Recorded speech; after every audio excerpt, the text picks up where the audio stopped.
Hi Pookies, hello, how are you doing? Welcome back to the second episode of the Blunt Mules podcast, where we share everything that we were never meant to say out loud.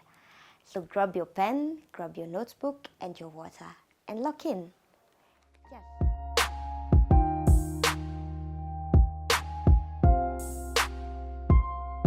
So in the previous episode, we talked about being the bigger person, and we discussed what society expects when they tell you to be the bigger person. In today's episode, we are going to redefine being the bigger person, what we personally mean when we say that I want to be the bigger person. So yeah, let's go straight to the first point. So what does being the bigger person mean for us? Being the bigger person means choosing peace without losing power. What do I mean?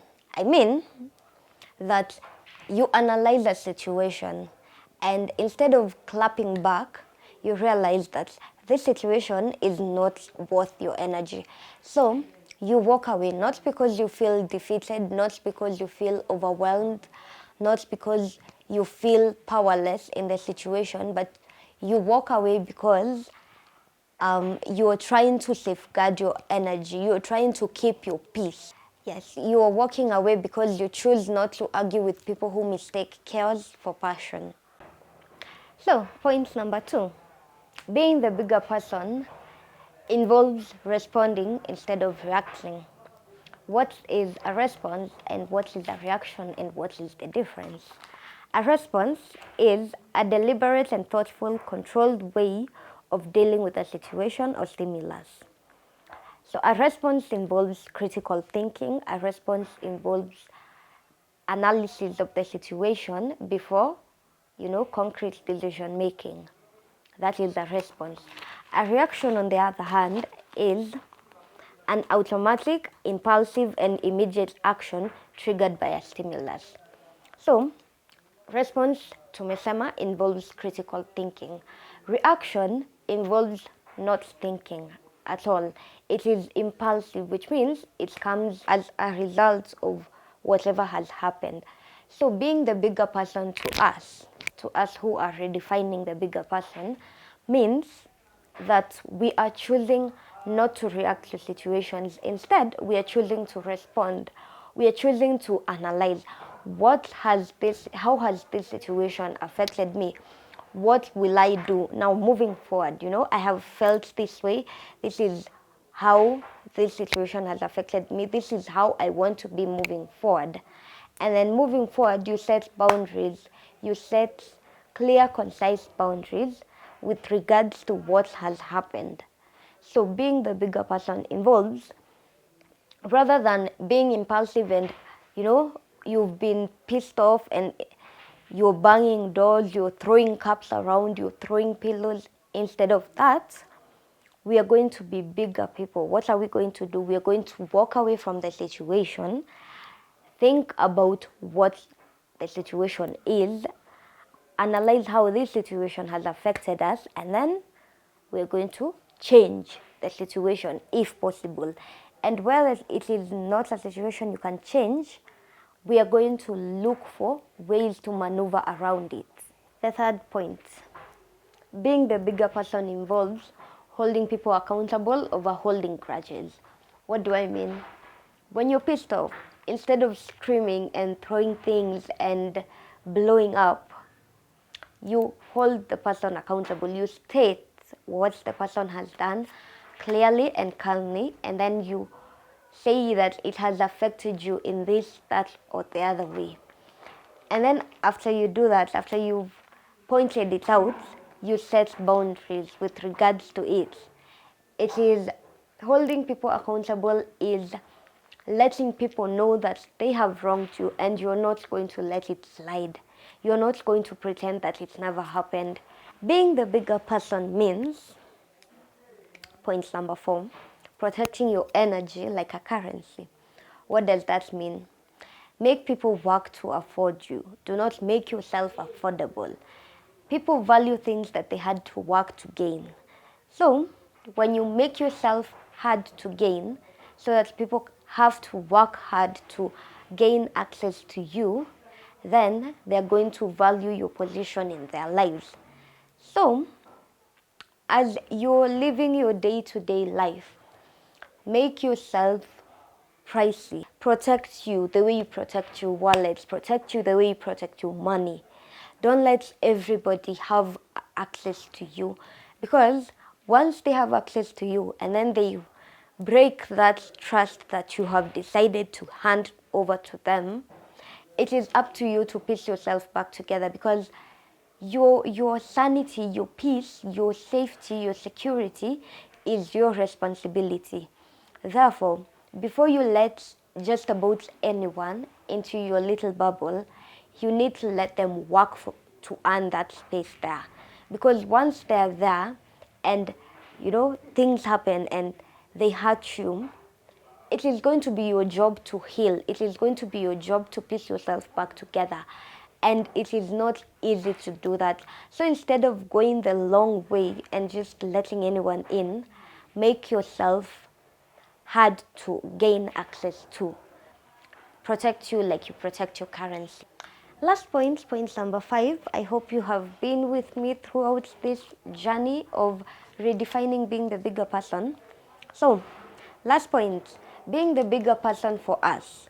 What do we want it to mean? We want it to mean walking away without looking back. So, in a lot of dynamics, walking away is visualized as bad. It is you abandoning people. It is you leaving the people who were there. Walking away is seen as such a bad thing. But is it bad? Is it bad to protect your peace? I think walking away is safeguarding yourself, because when you say that you're going to walk away, you're not waiting for the time that you are in pieces so that you're collecting yourself and walking away with so many shattered pieces, right? Walking away involves you leaving as soon as you realize, you know what, this is a toxic environment. This is unconducive for my mental health. This is unconducive for my physical health. So you leave. And it is not about packing your bags, packing 2 shorts, and then you're going away. Walking away it starts with the brain. It starts with your mental capacity. You need to lock in. You need to tune in with yourself, tune in with your emotions, and be like, I need to do this. Why do I need to do this? For my safety, for my security, for my mental peace. That is why I need to do this. So I am going to leave. I am not leaving because I feel the need to abandon people. I am leaving because I feel the need to protect myself. Walking away is self-protection. It is self-preservation. Okay? So, it is important to know that by walking away, you're not betraying anyone. By staying, you're betraying yourself. By walking away, you're not betraying anyone. Yes, it might inconvenience the people who took advantage of you while you were staying in that situation. But who cares about the inconveniences when your health, your mental well-being, your physical well-being, your emotional well-being is at stake? Why should their feelings be put on a pedestal and yours dropped down here? No reason. So instead of, that's all that, it is better to walk away. It is better to leave. Leave, because once you do, there is no way unaweza heal kwa crime scene. You get what I'm saying? Wezi kaa na kisu kwa tumbo ati sasa unapona, ulidungwa kisu, unapona hiyo the cut, and then unapona ukiwa na hiyo kisu. You need to remove the knife. Similarly, you need to remove yourself from the toxic environment. You need to leave. And this is not about relationships only. It is about friendships. It's about family. Sometimes your family can be your biggest enemy. And I know they say blood is thicker than water. But sometimes it gets too thick to flow in your veins and you die. We don't want that. So, the situation, whichever the situation is, whether friends, because I doubt actual friends would make you feel inferior, but your friends, those who didimisha you, wanakukandamiza, they keep telling you, oh, ata wewe ni hii, wewe ni hii. Instead of building your self-esteem, they're the ones who are ruining it completely. And your family, instead of them building you, they're the ones killing you completely. Leave that situation. Walk away. For you. Protect you the way they were unable to protect you. Because when you gave them the power to protect you, they failed. And they're going to shame you for protecting yourself when they fail to protect you. But you need protection.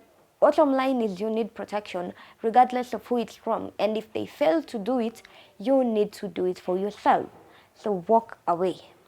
We have come to the end of our episode. Yeah, so as I conclude this episode, I would like you to remember, you should not feel ashamed for choosing yourself. You should not feel ashamed for being selfish with your decision to choose you. Because at the end of the day, you are everything you've got. You are everything you've got. And, you know, others may want what is best for you. Your parents may want what is best for you. Your friends may want what is best for you. Your partner. But only you know what is best for you, because only you know you best. Others know what you let them know. You know everything there is to know about you, so you know what is best for you. So yeah, choose yourself all day, every day. Especially if you're choosing between yourself and someone who will never choose you. Yes, so yeah. I will see you next time on the other episodes. Bye.